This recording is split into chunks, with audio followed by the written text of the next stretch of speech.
Morning Mustard, what an interesting weekend. A lot on Europe. Just a twisted kind of weekend for reading. Let's start with Michael McKee, our chief economic correspondent. What do you got, Mike?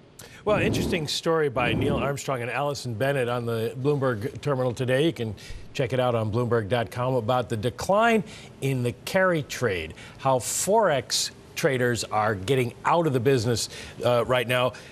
Forex speculation down, average daily volume down 39% in September. Wow. They quote David Bloom from HSBC saying, carry had such beautiful, fantastic returns, so alluring, so attractive, that I think people got hooked on it like a drug. Is it simplistic to say that's just a high yield and a low yield match? Borrow in the low yield, the low cost currency, and invest in the high return currency. And returns have gotten so matched because the whole world is slowing down and there's so much QE out there that it's very hard to make a profit. Yeah, absolutely. Everything's 39%. moving in sync together. Well, my morning must read is on how central bankers with their unprecedented levels of intervention in the financial markets are not very effective substitutes for elected policymakers. Raghuram Rajan of University of Chicago writes in Project Syndicate that in democracies, politicians often eventually do the right thing, but unconventional monetary policy relieves pressure on them.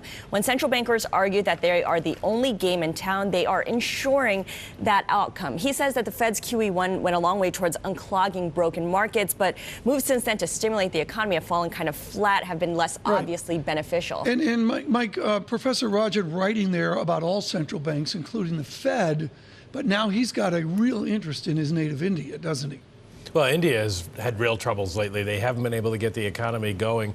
There are some signs of maybe a slow turnaround, but at this point, they've struggled much more than other emerging market nations. What's the Fed week like this week? It's very quiet because we have the Fed meeting on Tuesday and Wednesday. So we actually have a speech today on the banking payment system. Oh, I'm all over that. But you're not going to be very. I got to code it. This week, right? The Fed's not expected to do anything. We're not going to get any new insight. Fed's not expected to do anything or say anything. They want to stay out of the way of the election, as do most people. Do no harm in a dead heat election.